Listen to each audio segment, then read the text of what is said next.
que trata de pressão e volume em balões de festa. Podemos confiar em nossa intuição? Imaginem a seguinte situação, gente. 2 balões de festa, tá? Onde 2 balões iguaizinhos, né, em termos do número do balão. Saíram do mesmo saquinho de balões. Tá? Um deles, o que está aqui na esquerda, ele está pouco inflado. E o outro está bastante inflado. E nós temos aqui uma conexão entre os 2 balões, que por hora essa conexão está fechada. Tá? Tem um grampo aqui que impede, tá, que os 2 balões sejam colocados em contato. E aí a pergunta que cabe aqui é o seguinte: quando essa conexão for retirada, o que vai acontecer com o volume dos balões? Qual dos balões diminuirá de volume? Eu perguntava isso para alunos meus de física, e eles diziam: professor, certamente quando a conexão for retirada, vai passar ar do balão grande para o balão pequeno. Então, o balão maior vai diminuir de volume, o balão menor vai aumentar de volume, e eles até avançavam na resposta dizendo o seguinte: os 2 balões terminarão com o mesmo volume, se eles forem iguaizinhos. Tá? Essa era a resposta padrão para essa questão. Numa sexta-feira, isso lá pelos, acho que por 2007, por aí, eu entrei na sala de um colega meu do Instituto de Física da URGS, o professor Ian Levin.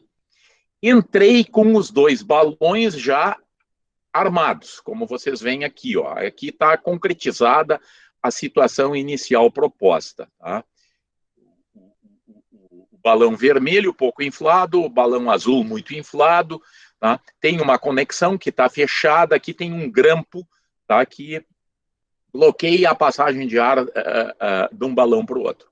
Eu entrei na sala do Ian e perguntei para o Ian: o que acontece quando eu tirar esse grampo fora? E o Ian disse: Fernando, vai passar ar do balão azul para o balão vermelho. Aí eu mostrei o que efetivamente acontece. O resultado é contraintuitivo. Tá? Porque o que acontece é que o ar passa do balão pequeno para o balão grande. Tá? É o que vocês estão vendo aqui, ó, o estado inicial em cima, o estado final embaixo. Tá? E esse resultado é surpreendente, né? Para a maioria das pessoas. Tá? Quando eu fazia o experimento, as pessoas ficavam surpresas. Tá? Quando eu falo sobre esse tema pessoalmente, eu demonstro isso, né? E o auditório normalmente fica muito surpreso em ver esse efeito contraintuitivo acontecendo. Bom, isso aconteceu, esse episódio que eu relato agora envolvendo o Ian, aconteceu numa sexta-feira, aí a gente foi embora. Na segunda-feira, um colega de sala do Ian me disse o seguinte: Fernando, tu deixaste o Ian alucinado com o efeito contraintuitivo. Porque o Ian é um físico teórico. Né? E vocês sabem que físico experimental acredita quando vê as coisas. Físico teórico só acredita depois que ele vê e depois que ele calcula. Né? Se ele não for capaz de explicar o efeito, ele ele acaba achando que o efeito não... tem alguma coisa errada. Não. Mas aí o Ian diz que naquele fim de semana, segundo o colega de sala dele, né, já estava trabalhando num modelo para explicar esse efeito contraintuitivo. Passado alguns dias, o Ian já tinha um primeiro modelo para explicar, e aí o Ian me disse, Fernando, consegui explicar. Daí eu perguntei para ele, mas o que o teu modelo explica? O que o teu modelo prevê? Ele prevê isso que tu me mostraste aí, que o ar passa do balão grande para o balão pequeno. Daí eu disse, rindo para ele, mas Ian, então o teu modelo tem que ser revisto, porque às vezes pode acontecer o comportamento intuitivo. Tá? E aí mostrei para ele o comportamento intuitivo acontecendo, em que o balão grande bombeia ar para o balão pequeno. Tá? Então as duas coisas podem acontecer. Tá? Pode acontecer do ar passar do balão pequeno para o balão grande, ou do balão grande para o balão pequeno. Bom, daí o Ian estudou mais um pouco, foi estudar sobre borrachas, né? Porque esse efeito está relacionado com as propriedades da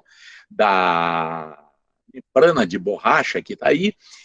E depois de algum tempo, então, ele resolveu o problema, né? E o problema, inclusive, saiu discutido na Physical Review E, né? E, inclusive, recebeu uma nota, antes de sair, recebeu uma nota na Nature. Essa nota, o sujeito que escreveu essa nota, ele dá a entender que fomos nós que descobrimos esse efeito. Eu é que teríamos descoberto pelo que está escrito nesse texto. Quando, na verdade, esse efeito é bastante conhecido. Tá? Ele é bastante conhecido, tá? Mas, assim como o Ian não conhecia, provavelmente o redator da nota também não o conhecia, então atribuiu a nós, e isso não é verdade, porque a gente encontra em diversos lugares da literatura, tá, a descrição do efeito. Tá? A explicação é outra coisa. Aí eu agora vou dar uma explicação para o efeito, tá? Fazendo uma abordagem diferente da que o Ian fez, porque e a gente publicou também um artigo no Caderno Brasileiro de Ensino de Física, tratando desse efeito. Eu fiz uma coisa diferente do que o Ian fez. Eu fiz uma abordagem estritamente experimental. Tá? Eu comecei levantando a curva de pressão contra volume no balão de festa. Tá? Que é essa curva que vocês veem aqui. Esse eixo horizontal representa o volume do balão, tá? Que está numa escala não linear para a gente poder enxergar, senão a gente não vê o início. Tá? Essa escala não é uma escala linear, como vocês, se estiverem enxergando os números aqui, percebem facilmente. Ó, tá? É uma escala não linear para ampliar essa região de pequeno volume aqui para ver o que efetivamente acontece dentro dessa região. Tá? A pressão manométrica com volume zero é zero. Aí eu começo a bombear ar para dentro do balão e a pressão cresce, rapidamente ela cresce. Atinge um pico de pressão de cerca, para aquele balão que eu estava utilizando, de cerca de 3,1 centímetros de mercúrio, tá? E depois, continuando a colocar ar para dentro do balão, aumentando o volume do balão, a pressão está caindo, atinge um mínimo de pressão e depois cresce novamente. Tá? Essa é a curva de pressão contra volume no balão de festa. Esse comportamento interessante, tá, de que a pressão cresce, diminui e depois cresce novamente, tem a ver com o comportamento daquela membrana, né, que é a membrana de borracha. E esse comportamento é universal para membranas de borracha. Tá? Os valores extremos, né, de volume e pressão é que vão depender do tipo de membrana que eu estou usando, do tamanho do balão, mas todas as membranas de borracha vão apresentar esse comportamento, né, de que quando inflado, aumenta a pressão inicialmente e depois decai. Eu fui até arrebentar o balão. O balão arrebentou lá com cerca de 13 litros. Tá? Aí as pessoas perguntam, mas como é que tu disse tudo isso? Tá? Então eu vou mostrar aqui o meu sofisticado dispositivo experimental para fazer essas medidas. Tá? Um manômetro de tubo aberto, tá? Com água, tá? Conectado ao balão. Eu introduzia ar para dentro do balão e media a quantidade de ar que eu injetava para dentro do balão. Tá? E primeiro, logo no início do processo, com uma seringa, tá? Porque daí eu conseguia colocar pouco ar. Depois passei a injetar ar com uma bomba desses esfigmomanômetros. Tá? Eu sabia quanto de ar eu colocava para dentro do balão em cada bombada. Tá? E aí vocês têm dois momentos aqui do processo. Tá? Vocês veem que aqui tem uma diferença de pressão maior do que quando o balão já está inflado. Ó. Tá? Tá? Caracterizando, tá, dois pontos daquela curva. Um ponto logo no início, onde a pressão é máxima, e depois lá, isso aqui já é o final, já quase o balão arrebentando, tá? Em que a pressão de novo está crescendo. Daí, quem conhece essa curva, tá? A partir do momento que a gente conhece essa curva, a gente entende por que aquele comportamento contraintuitivo acontece. Tá? Eu posso ter o balão menor numa região da curva em que ele apresente pressão maior do que o ar no balão maior. Tá? Que é o que eu estou mostrando aqui. Ó. O balão vermelho com volume pequeno, o balão azul com volume bem maior, mas a pressão dentro do balão grande é menor do que dentro do balão vermelho. E aí, se eu abrir a conexão entre os dois balões, o ar vai fluir do pequeno para o grande, tá? Que é o comportamento contraintuitivo. Mas também pode acontecer aquele comportamento que todo mundo espera que aconteça, tá?